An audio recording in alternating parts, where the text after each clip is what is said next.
అందరికీ శుభోదయం. Visakhapatnam steel plant ప్రైవేటీకరణ మీద ఆంధ్రప్రదేశ్ ప్రభుత్వం యూటర్న్ తీసుకుంది అని డెక్కన్ క్రానికల్ ఒక కథనం రాసింది. దీని మీద టీడీపీ కార్యకర్తలు కొంతమంది విశాఖపట్నం డెక్కన్ క్రానికల్ ఆఫీస్ దగ్గరికి వెళ్ళి గొడవ చేశారు. ఇది పత్రికా స్వేచ్ఛకి భంగం అని చెప్పి వెంటనే అటు డీసీ వాళ్ళు ఇటు వైసీపీ వాళ్ళు పెద్ద ఎత్తున ఖండించారు. దాడి అంటే ఏం జరిగిందంటే డెక్కన్ క్రానికల్ ఆఫీస్ బయట ఉన్నటువంటి డిస్ప్లే బోర్డుని ఈ టీడీపీ కార్యకర్తలను చెప్పుకునేవాడు తగలబెట్టారు. ఆ ఆఫీస్ లోపల కూడా ఎవరు వెళ్ళలేదు. అయినా ఆ రకమైన స్పందన వల్ల ఎటువంటి ప్రయోజనం ఉండదు. డెక్కన్ క్రానికల్ రాసింది అబద్ధం అయితే ఎలా అబద్ధమో వివరించి చెప్పాలి. అంతేగాని ఆఫీస్ ఎదుట నిలబడి అల్లరి చేస్తే ఎటువంటి ప్రయోజనం ఉండదు.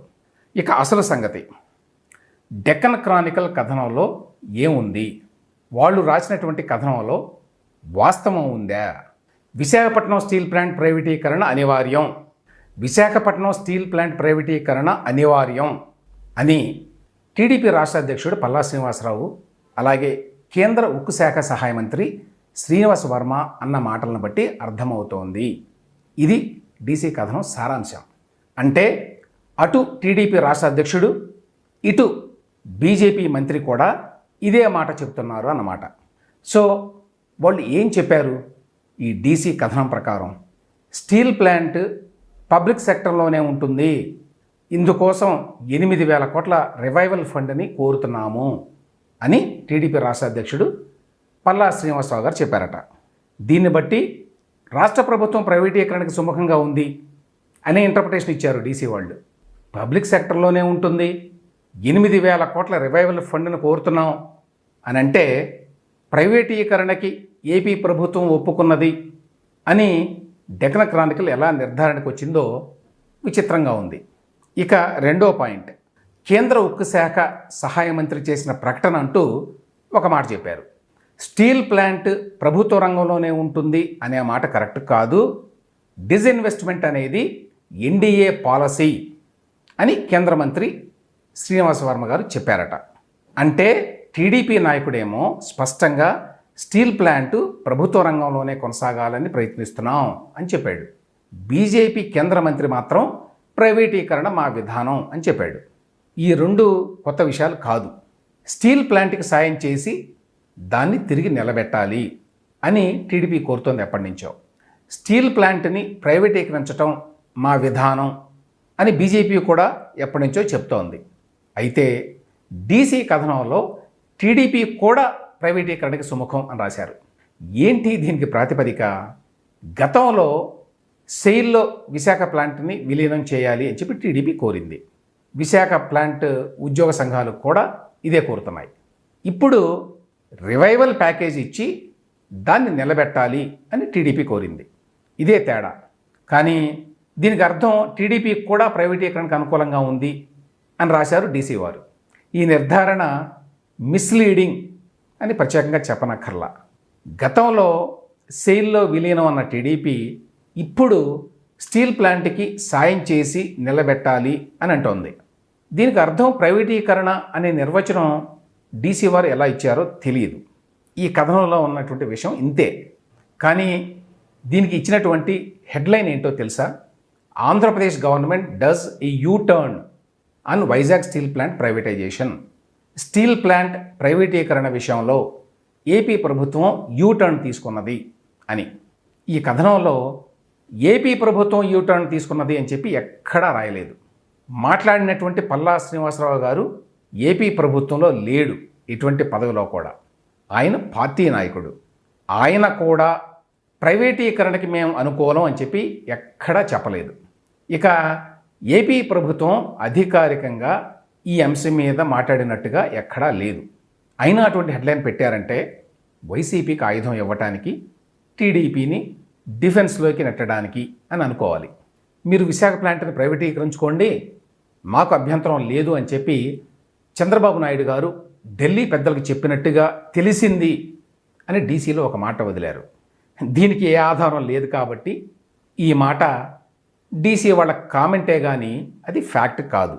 ఇక అసలు విషయం ఏంటంటే, గతంలో జగన్మోహన్ రెడ్డి ప్రభుత్వం స్టీల్ ప్లాంట్ ప్రైవేటీకరణకి అడ్డుపడినట్టు, ఇప్పుడేమో టీడీపీ ప్రభుత్వం ఇందుకు ఒప్పుకున్నట్టు ఒక పిక్చర్ ఇవ్వడానికి ప్రాపగాండా ప్రయత్నం జరుగుతోంది. నిజానికి విశాఖ స్టీల్ ప్లాంట్ని ప్రైవేటైజ్ చేయాలని నరేంద్ర మోడీ ప్రభుత్వం ఎప్పుడో విధానపరమైన నిర్ణయం తీసుకుంది. ఇది కొత్త విషయం కానే కాదు. దీనికి ఉద్యోగుల నుంచి, స్థానికంగా ఏపీ ప్రజల నుంచి వ్యతిరేకత ఉన్నప్పటికీ బీజేపీ ప్రభుత్వం మాత్రం ఆగలేదు గతంలో ఎప్పుడు. ఇక్కడ గుర్తుంచుకోవాల్సిన విషయం ఏంటంటే, ప్రైవేటీకరణ జరగకుండా ఆపటానికి జగన్మోహన్ రెడ్డి ప్రభుత్వం ఇనిషియేటివ్ తీసుకున్నది అని చెప్పడానికి ఎటువంటి దాఖలా లేదు. ప్రైవేటీకరణ ప్రక్రియ ఇంతవరకు పూర్తి కాకపోవడానికి వేరే కారణాలు ఉన్నాయి కానీ రాష్ట్ర ప్రభుత్వం అంటే గతంలో జగన్మోహన్ రెడ్డి ప్రభుత్వం యొక్క అభ్యంతరాలు కానీ వాళ్ళు అడ్డుకోవటాలు కానీ కాదు. జగన్మోహన్ రెడ్డి ఉన్నప్పుడైనా ఇప్పుడైనా రాష్ట్ర ప్రభుత్వం ఈ విషయంలో చేయగలిగింది చాలా తక్కువ. ఇప్పుడు టీడీపీ ఎన్డీఏలో భాగస్వామి కాబట్టి ఒత్తిడి తీసుకురావచ్చు కదా అనే ఎక్స్పెక్టేషన్ ఉంటుంది. అయితే ఇక్కడ సమస్య ఏంటంటే, సెంట్రల్లో తనకున్న కొద్దిపాటి పొలిటికల్ క్యాపిటల్ని టీడీపీ ఈ ఒక్క అంశం మీదనే పెట్టగలదా అనేది. రెండోది, అలా చేసినా కూడా బీజేపీ తలుచుకుంటే టీడీపీ ఈ ప్రక్రియని ఆపగలదా అనేది. అయితే దీన్ని అవకాశంగా తీసుకొని వైసీపీ రాజకీయ లబ్ధి పొందడానికి ప్రయత్నిస్తుంది అనే విషయంలో ఎటువంటి సందేహం లేదు. ఆ మేరకి ఆల్రెడీ వైసీపీ ప్రచార యుద్ధం మొదలుపెట్టింది. వాళ్ళు తాజాగా చేసిన ట్వీట్ చూడండి.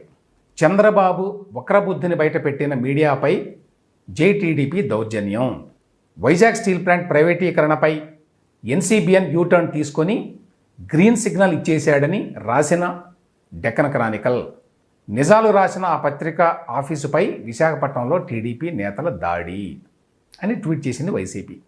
ఇందులో ఆశ్చర్యమేమీ లేదు. ఒక రాజకీయ పార్టీగా వచ్చిన అవకాశాన్ని వైసీపీ మాత్రం ఎందుకు వదులుకుంటుంది? ఇక్కడ మిగిలిన అంశం ఏంటంటే, టీడీపీ ఇప్పుడు ఈ చిక్కుముడిని ఎలా విప్పగలదు? విశాఖ స్టీల్ ప్లాంట్ ప్రైవేటీకరణ నిర్ణయం అమలు కాకుండా మరికొంతకాలం ఆపగలగడం ఒకటి, అసలు ప్రైవేటీకరణ జరగకుండా పరిష్కారాన్ని కనుగొనడం మరొకటి. నారా లోకేష్ ఈ విషయం మీద ఇప్పటికే ఒక సుదీర్ఘమైన వివరణ ఇచ్చాడు ట్విట్టర్లో. డీసీ ప్రచురించిన కథనం కట్టుకథ అని, వైసీపీ ప్రోద్బలంతోనే ఈ కథ అల్లారు అని ఖండించాడు. పల్లా శ్రీనివాసరావు గారు చెప్పింది ఒకటైతే డీసీ రాసింది మరొకటి అని చెప్పి డీసీ వారు ప్రచురించినటువంటి పాత కొత్త కథనాలను కూడా ఆయన తన ట్వీట్లో కోట్ చేశాడు. విశాఖ ప్లాంట్ మళ్ళీ పూర్వ వైభవాన్ని సాధించేలాగా చూసే బాధ్యత ఎన్డీఏ ప్రభుత్వానిది అని కూడా చెప్పాడు. అబద్ధాలు రాసిన వాళ్ళ మీద లీగల్ చర్యలు తీసుకుంటామని కూడా ఈ ట్వీట్లో నారా లోకేష్ స్పష్టం చేశాడు. ఇట్లా తక్షణం స్పందించడం ద్వారా, క్లారిఫికేషన్ ఇవ్వడం ద్వారా గతంలో చేసిన పొరపాట్లని, అంటే 2014-19 మధ్య చేసిన పొరపాట్లని మళ్ళీ చేయకూడదు అనే నిశ్చయంతో టీడీపీ ఉన్నట్టుగా కనిపిస్తోంది. అంతవరకు బాగానే ఉంది.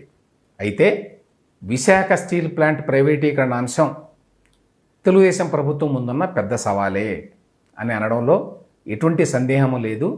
ఈ విషయంలో తెలుగుదేశం పార్టీ, రాష్ట్ర ప్రభుత్వం చాలా జాగ్రత్తగా వ్యవహరించాల్సి ఉంది. ఈ విషయంలో కేంద్ర ప్రభుత్వం తొందరపడి నిర్ణయాలు తీసుకోకుండా నిలువరించాల్సిన బాధ్యత కూడా రాష్ట్రంలో ఉన్న ఎన్డీఏ ప్రభుత్వం మీద ఉన్నది.